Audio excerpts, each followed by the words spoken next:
The auctioneer's gavel felt like a gunshot in the silent, opulent room.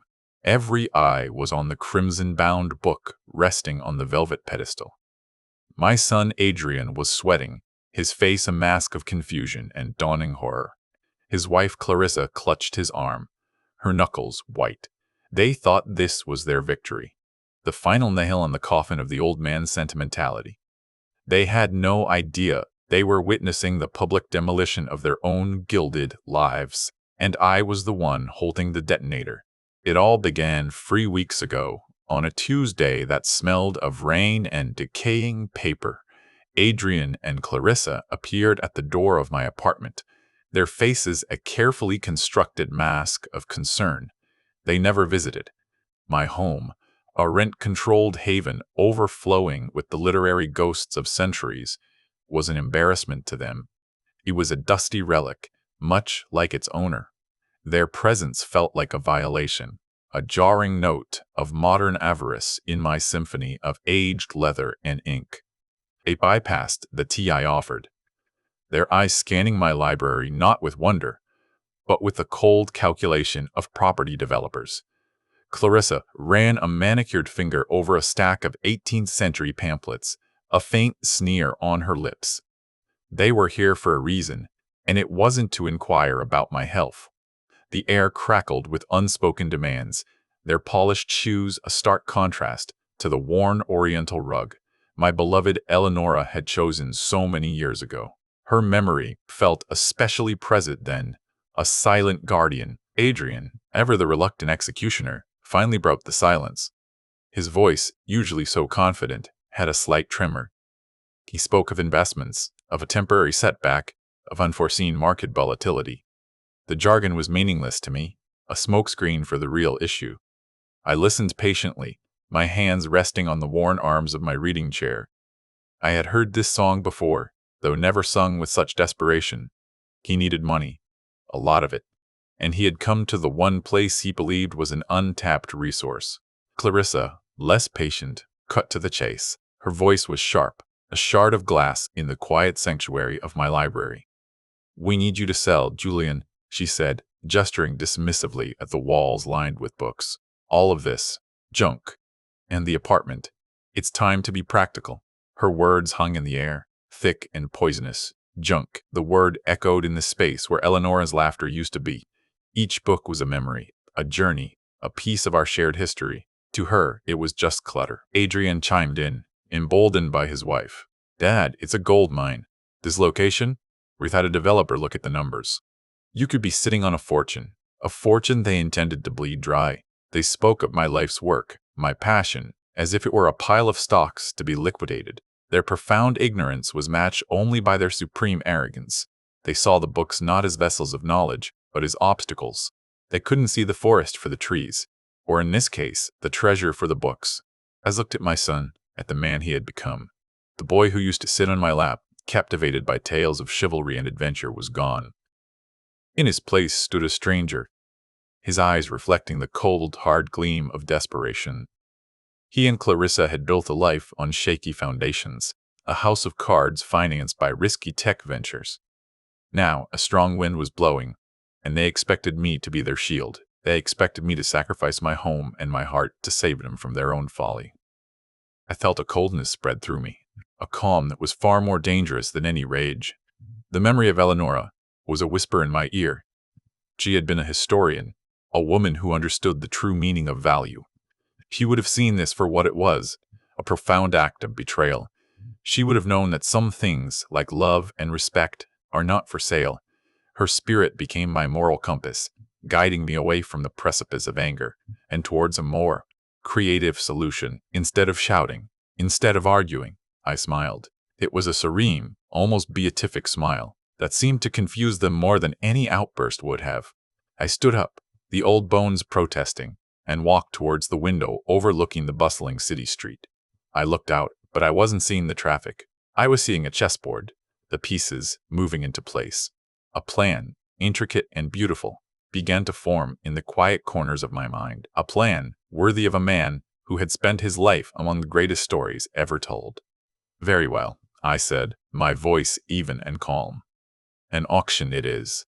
Let us see what the world thinks my junk is worth." Adrian and Clarissa exchanged a look of triumphant disbelief. It was too easy. They had expected a fight, a tearful plea, the predictable ramblings of a sentimental old fool. They didn't understand that the most dangerous opponent is the one who lets you believe you have already won. Their greed had blinded them to the trap I was laying. They left soon after, convinced of their victory, leaving behind a list of auction houses they deemed suitable. I tossed it in the bin without a second glance. They wanted a quick, local sale, something they could control. But I had other ideas. My plan required a grander stage, a place where true value was not just understood, but celebrated. There was only one person I could trust to orchestrate this performance: an old friend, a lifelong client, and the world's most renowned auctioneer at Christie's. I picked up the phone, the heavy bakelite cool against my palm. The number was one I knew by heart: Alistair Finch. For decades, he had come to me for the rarest finds, for the books that whispered secrets of the past. He understood that a book's worth wasn't just in its binding, but in its soul, its provenance. I knew he would not only help me, but he would relish the opportunity. "Alistair, I have a rather special collection I'm thinking of parting with," I said. The game now officially afoot, Alistair arrived the next day, his silver hair and impeccably tailored suit a familiar sight. He moved through my library with the reverence of a pilgrim in a holy land. He didn't see junk. He saw history. He ran his fingers gently over the spines, his eyes alight with a passion that mirrored my own. "Julian, my friend," he murmured, "this is more than a collection. It's a legacy. A legacy my own son wished to burn for warmth." Alistair's presence was a balm to my wounded spirit, a reminder that I was not alone in my world. I told him everything: the demand, the disrespect, the soulless ambition of Adrian and Clarissa. He listened without interruption, his expression hardening with each word. When I was finished, he was silent for a long moment. Then a slow, predatory smile spread across his face. "A public auction, you say? At Christie's, of course. We will give them a show they will never forget." He understood immediately. This was not about money. It was about justice. It was about teaching a lesson in value that could not be learned from a stock ticker. As Alistair and I began the meticulous process of cataloging the collection, Adrian and Clarissa escalated their campaign of pressure. They grew impatient, their financial situation clearly more precarious than they had let on.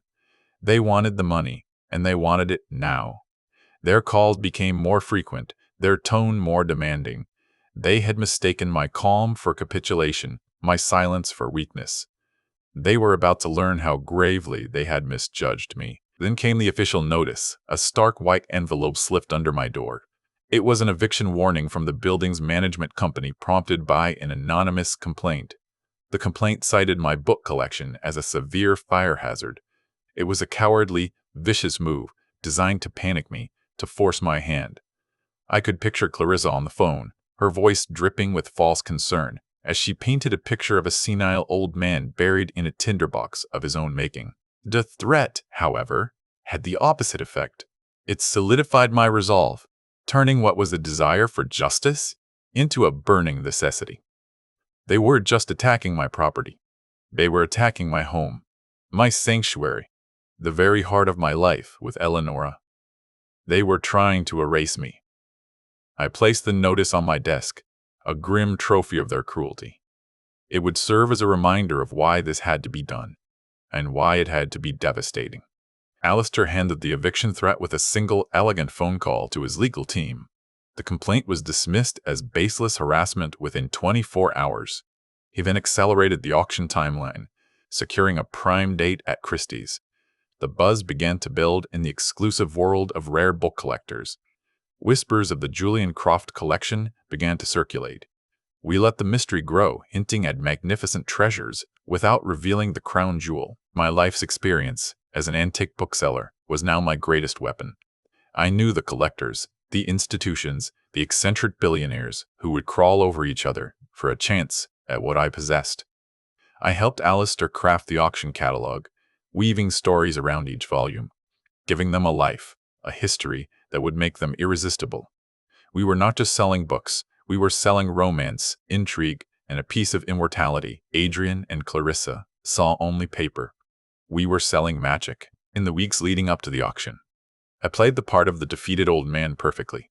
I sighed on the phone with Adrian, telling him I had put everything in the hands of a professional, as he suggested. He was smug, condescending. He even offered to help me look for a small retirement home, a place with less clutter. The sheer audacity of it was almost comical. He had no idea he was a pawn in a game he didn't even know he was playing. He was so focused on the prize, he couldn't see the snare at his feet. The centerpiece of my revenge, the key to their spectacular downfall, remained hidden in plain sight. It was a book I had purchased 30 years ago, an unassuming volume bound in simple calfskin. To the untrained eye, it was just another old book. But I knew what it was. Eleonora had known too. It was our secret, our shared treasure. Tucked away on a high shelf, it waited patiently for its moment on the world stage. A pristine first folio edition of Shakespeare. There are fewer than 240 copies known to exist in the world, and fewer than 20 in private hands. It is the holy grail for any serious collector, a literary artifact of immeasurable value. My copy was special. It contained annotations in the margin from a 17th century poet, a detail that would make it even more desirable. I had the provenance, the unbroken chain of ownership, to prove its authenticity beyond any doubt. It was my queen on the chessboard, ready for the final checkmate. Adrian and Clarissa, in their ignorance, had never once asked about the specifics of the collection. They had never picked up a single book and asked about its history. They just saw a mass, a quantity of old things that needed to be converted into cash. Their greed was a form of blindness, a disability that prevented them from seeing the $10 million secret hiding on my shelf. Their arrogance was the fuel for their own funeral pyre. The night of the auction arrived. The Christie's auction house was buzzing, a hive of wealth and anticipation. The room was packed with the world's most elite collectors, their faces a mix of scholarly curiosity and competitive fire. I sat in a discreet seat near the back, a ghost at my own feast. Gave me a subtle nod from the podium.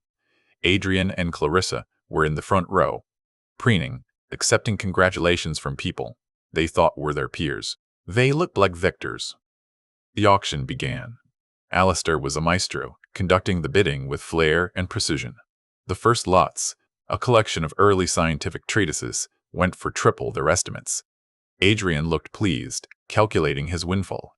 He nudged Clarissa, a smug smile on his face. They were already spending the money in their heads, furnishing their hollow lives with my memories. Each successful bid was, to them, another brick in their castle built on sand. As the evening progressed, the prices climbed higher and higher. A first edition of Dante's Inferno sparked a bidding war between a Russian oligarch and a Swiss museum. The room was electric. I watched my son's expression shift from smugness to confusion and then to a flicker of unease. The numbers were exceeding his wildest expectations. He was starting to realize that perhaps he had underestimated the junk. Clarissa was tapping furiously on her phone's calculator, her perfectly painted smile looking strained. Then came the moment. Alistair paused, letting a dramatic silence fall over the room. "And now," he said, his voice resonating with importance. "Lot 35, an item we have kept as a surprise. A national treasure, held in private hands for over a century. The final piece of the Julian Croft collection." Two assistants in white gloves carried the book to the podium, placing it on the velvet display as if it were a crown jewel. From my vantage point, I could see the title on the screen behind Alistair, Mr. William Shakespeare's Comedies, Histories, and Tragedies. Published according to the true original copies. London, 1623. A collective gasp went through the room. I saw Adrian lean forward, squinting, his brain struggling to process the information. He looked at Clarissa, who simply stared, her mouth slightly agape. They didn't understand. Not yet. But the collectors in the room did. A palpable wave of excitement washed over them. Alistair spoke of its rarity, its pristine condition, its unique annotations. He laid out the impeccable provenance, a story in itself. Then he opened the bidding. "Shall we start at $5 million?" The words hung in the air, a stunning, impossible figure. Adrian flinched as if he'd been struck. $5 million? For one book? His face went pale, the color draining away to reveal a sickly, waxy sheen. This was not part of their plan. This was a nightmare. The bidding was fast and furious. Paddles shot up across the room. 6 million, 7, 8. It was a battle of titans, a clash of fortunes played out in increments of $500,000. Adrian was frozen, a statue of disbelief. Clarissa was grabbing his arm, her whispers frantic and sharp. I could almost hear them from across the room. "How is this possible? Why didn't you know?" The blame was already beginning to shift, their fragile alliance cracking under the immense pressure. Finally, the bidding slowed, leaving two determined collectors fighting it out. A representative from a major university and a private buyer on the phone. 9 million, 9.5. The tension was unbearable. Adrian looked like he was going to be sick. This single book, this one piece of junk he had dismissed so casually, was worth more than his entire portfolio, his house, his extravagant life. It was a value he could not comprehend, a world he had never bothered to understand. $10 million, called the voice on the phone. Alistair looked to the university representative, who sadly shook his head. "Going once," Alistair called out, his eyes sweeping the room. "Going twice." I watched my son. His world was collapsing in slow motion. The smugness, the arrogance, all of it had been stripped away, leaving only raw, gaping shock. He was seeing the truth not just about the book, but about me. He was seeing the colossal scale of his misjudgment. "Sold." Alistair's gavel came down with a deafening crack. For $10 million, the room erupted in applause, and in that moment, as the reality of the number settled, Clarissa finally broke. She let out a strangled cry, a sound of pure, unadulterated anguish. She turned on Adrian, her face contorted with rage. "You idiot," she shrieked, her voice echoing in the suddenly quiet room. "You told me it was worthless." Her public meltdown was spectacular, a perfect, fitting end to their charade. Adrian, for his part, could only stare at me. His eyes were wide, with a horrifying new understanding. He saw me then, truly saw me for the first time in years. Not as a dusty relic, not as a source of funds, but as the architect of his ruin. The smile I gave him was not triumphant, but filled with a profound, weary sadness. "All this could have been yours," it said. "Not just the money, but the knowledge, the legacy. You simply had to ask. You simply had to show a little respect." But the final act of my play was yet to come. Alistair cleared his throat, silencing the murmurs. He held up a document. "I have one final announcement.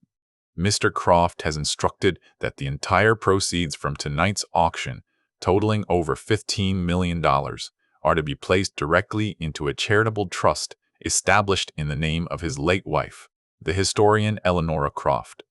The trust will fund libraries and historical preservation projects for generations to come."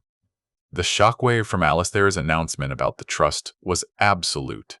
Adrian and Clarissa's faces, already pale with shock, crumpled into masks of utter devastation. The money, all of it, was gone.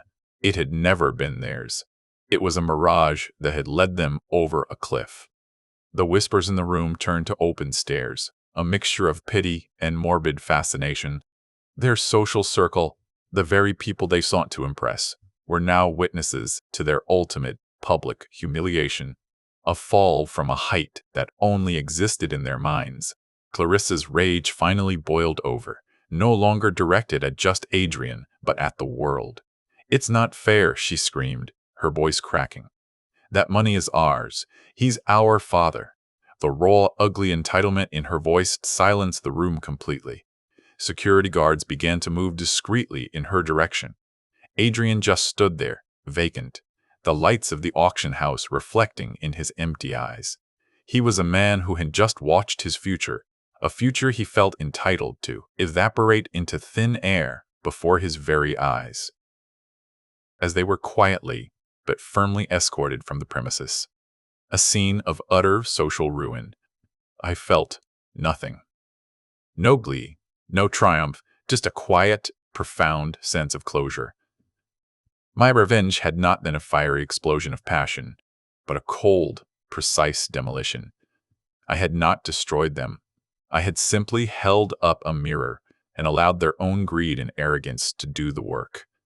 The foundation they had built their lives on was hollow, and it only took one firm push for the entire facade to crumble into dust. I slipped out of the auction house unnoticed, melting into the cool night air of the city.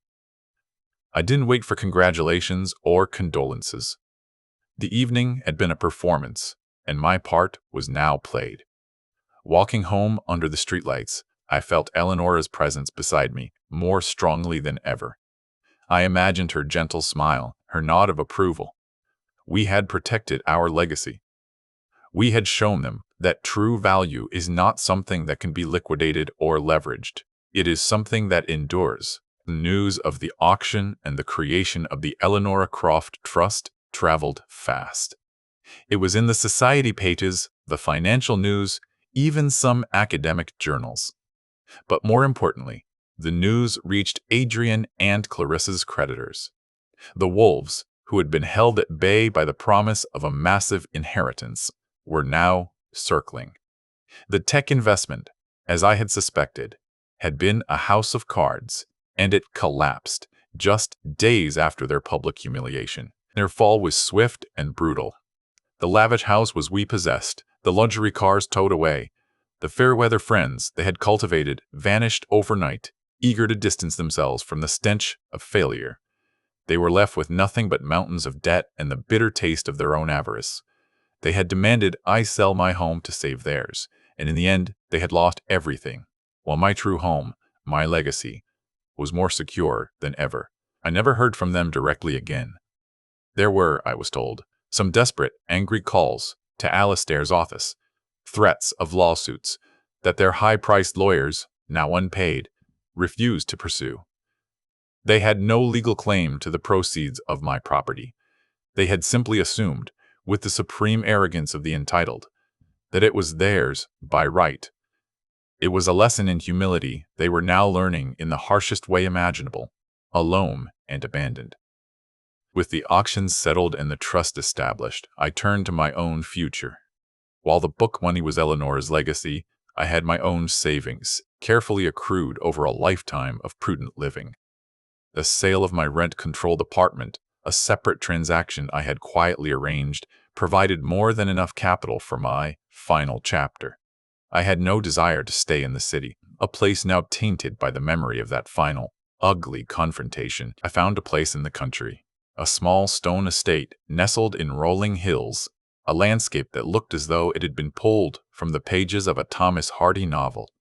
It was quiet, peaceful, and worlds away from the frantic ambition of my son's life. The air was clean, the silence broken only by the sound of birdsong and the rustle of leaves. It was the perfect place to build the one thing I had always dreamed of, a library designed to my exact specifications. It was not a grand, ostentatious room, but a sanctuary. Floor-to-ceiling shelves of warm oak, a comfortable reading chair positioned perfectly to catch the morning light, a fireplace that crackled merrily on cool evenings. I filled it with the books I had kept, my personal favorites, the friends who had traveled with me through my entire life. Here, surrounded by their silent wisdom, I felt a sense of peace I hadn't known was possible. I was finally, truly home. One crisp autumn afternoon, a few months into my new life, an unexpected letter arrived. It wasn't a bill or a circular, but a handwritten note on simple, elegant stationery. The handwriting was unfamiliar. It was from my grandniece, Willie, my late sister's granddaughter. She was a history student at the university, a detail I had forgotten. I had not seen her since she was a small child, a quiet, thoughtful girl with wide, curious eyes. In the letter, she wrote of her shame and anger at Adrian and Clarissa's actions. She spoke of her admiration for what I had done, not the revenge, but the creation of the trust in Eleonora's name. She had been following its progress and was inspired by its mission. She tentatively asked if she might visit, to see the place where I now lived, and if I was willing to speak with me about her great-aunt Eleonora, a woman she had never known but deeply admired. Her letter was a balm to a wound I hadn't realized was still there. It was a sign that not all of my family was lost to the modern disease of greed. I wrote back immediately, my hand steady, my heart surprisingly light. I told her I would be delighted to welcome her. A fragile thread of connection had been extended, a chance to rebuild a small piece of what had been broken. It was a beginning, and it was more than I'd hoped for. Lily arrived the following weekend. She was just as I remembered her from childhood, only grown, her eyes still holding that same quiet intelligence. She had Eleonora's thoughtful smile. When I showed her my new library, she didn't see clutter or old things. Her eyes lit up with genuine passion. She ran a hand over a leather binding with a gentle reverence that reminded me so much of my wife. It made my heart ache in the sweetest way. We talked for hours, not about Adrian or the auction, but about history, about books, about Eleonora. I told her stories of our life together, of the thrill of finding a lost manuscript, of the quiet joy of shared discovery. I saw in her a kindred spirit, a mind that understood the value of the past. The legacy was not just in the money or the trust. It was here, in this bright young woman, in the passion for knowledge that she had inherited. Before she left, I made a decision. I invited her to become a junior trustee on the board of the Eleanor Croft Trust. Her academic focus and her genuine passion made her the perfect candidate to help guide its future. Tears welled in her eyes as she accepted. In that moment, the circle felt complete. The knowledge and love that had defined my life of Eleonora would not die with me. It would be carried forward by a new generation. The seasons turned. My life settled into a peaceful rhythm. Mornings were for reading and tending my small garden. Afternoons were for corresponding with Lily about the Trust's activities. We were funding scholarships for young historians, helping to digitize fragile archives in small-town libraries. Eleonora's name, her passion, was alive and doing good in the world. It was a far greater return on investment than any tech stock. Sometimes, sitting in my library with a cup of tea, I would think about Adrian and Clarissa. I felt no anger, only a distant pity. They had been so desperate to acquire a fortune that they had failed to build a life. They had mistaken price for value, and in doing so, had lost the one thing that was truly priceless, a family's love and respect. Their punishment was not the loss of money, but the empty life they were now forced to live with their choices. I looked up at the portrait of Eleonora that hung above the fireplace. Her eyes seemed to sparkle in the firelight. We had faced the ultimate test of our values and had not faltered.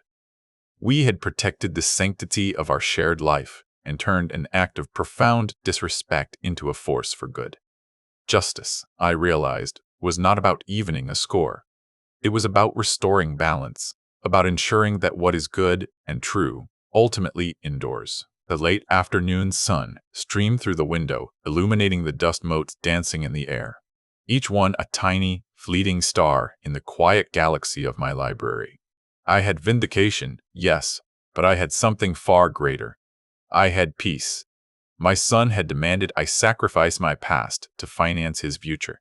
Instead, I had used the wisdom of the past to build a future for generations to come, proving that true worth is timeless, and the quietest voices often have the most powerful stories to tell. My son and his wife saw only dusty relics with no concept of modern value. They tried to strip me of my home, my passion, and my dignity, to bail themselves out of their own reckless decisions. They thought an old man was an easy target, a forgotten chapter in a story they were writing. They demanded an auction to liquidate my life's work, believing it would be their salvation. They never imagined it would be their judgment. Their plan was simple: declare my treasures worthless, force a sale, and pocket the cash. They even tried to have me evicted, claiming the books I loved were a fire hazard. Every step they took was steeped in arrogance. Every word they spoke was laced with disrespect. They mistook my silence for weakness and my calm for defeat. They failed to understand that a lifetime spent among books teaches one a great deal about plots, patience, and the art of the final, surprising reveal. The climax they had envisioned was my quiet surrender. The climax they got was a packed auction house at Christie's, a room full of people who understood what they never could, the immense power of history. The shock on their faces when a single book, a book they had walked past 100 times, opened with a bid of $5 million, was a memory I would cherish. It was the precise moment their world, built on ignorance, began to shatter. Now, they have nothing. Their creditors have taken what little was left, and their social standing is a ruin. The money from the auction, every last penny, now serves the memory of the woman they never bothered to respect, my dear Eleonora. The trust in her name will outlive us all, a testament to her passion, and a permanent monument to their greed. They are a footnote in a story they thought was their own. And me? I am where I have always belonged, surrounded by the quiet company of books in my new country home. A new relationship is blooming with a younger member of my family, one who sees value in knowledge, not just in numbers on a screen. I have proven that the old ways, the old things, the old people have teeth. We have wisdom, and we should never, ever be underestimated. My son's world was loud, fast, and disposable. He believed value was created overnight in a flurry of digital code and venture capital. My world is quiet, slow, and enduring. It is bound in leather and ink, steeped in history, and measured in generations. He thought his world would consume mine. He learned, in the most public and humiliating way possible, that things of true substance are not so easily erased. The ultimate irony is that they could have had it all, not just the money, but the stories, the knowledge, the legacy. Had they approached me with love, with respect, with a simple request for help, my heart would have been open. But they came with demands, with disdain, and with a profound ignorance that was their true undoing. They didn't just want my help. They wanted to erase my world because they didn't understand it. Eleonora always said that history is not just the story of what happened, but a lesson for what is to come. My son and his wife failed their history lesson. They failed to learn from the countless tales on my shelves of hubris leading to downfall, of greed corrupting the soul. They wanted to write their own story of quick, effortless wealth, but instead found themselves cast as the villains in a classic tragedy of their own making. The Eleonora Croft Trust is now a thriving entity. It has saved a small town's historical records from decay and funded a promising young scholar's research into medieval poetry. These are small victories, quiet ripples in the vast ocean of time, but they are real. They are tangible good in a world so often focused on the ephemeral. This is the fortune they threw away, a wealth measured not in dollars, but in preserved knowledge and enlightened minds. My grandniece Lily is the future of that legacy. I see the same fire in her that I saw in Eleonora. She is not just a custodian of the past, but a bridge to the future. In mentoring her, I feel a sense of purpose that transcends the simple satisfaction of revenge. It is about continuity. It is about ensuring the flame of curiosity and respect for our collective story continues to burn brightly long after I am gone. The quiet of my new life is not an emptiness. It is a fullness. It is the richness of memory, the comfort of routine, and the joy of purpose. The city apartment was a fortress where I guarded my past. This country house is a garden where I am cultivating the future. The confrontation with my son was not an end, but a necessary catalyst for this beautiful, peaceful new beginning. Sometimes, the most destructive storms clear the air for fresh growth. The greatest revenge, I have learned, is not a dramatic confrontation, but a life well lived in the aftermath. It is the quiet contentment they can never touch, the legacy they can never claim, and the peace they will never know. They are trapped in the wreckage of their own making, while I am free. I am surrounded by the timeless value they could not see, breathing the clean air of a life lived with integrity. Every family has its stories. For a time, it seemed ours would be a sad tale of generational decline, of modern avarice eclipsing the quiet wisdom of the past. But I chose to write a different ending. I chose to honor my wife, protect my life's work, and teach a lesson in true value that would echo long after the sound of the auctioneer's gavel had faded. It was a story worthy of the books I so dearly love. Looking out my library window at the setting sun, I feel a profound sense of gratitude. Gratitude for my life with Eleonora, for the silent wisdom of my books, and even for the painful confrontation that led me here. It was a crucible that burned away the dross, leaving only what was pure and true. It revealed the weakness in others, but more importantly, it revealed the strength within myself, a strength I had perhaps forgotten I possessed. My son saw an old man, a dusty apartment, and worthless junk. He saw an obstacle to be removed. He never thought to look inside the books, to understand the story. And so he missed the greatest treasure of all. Not the Shakespeare folio, but the simple truth that a life built on love, knowledge, and respect is a fortress that can withstand any siege. And that is a fortune he will never possess.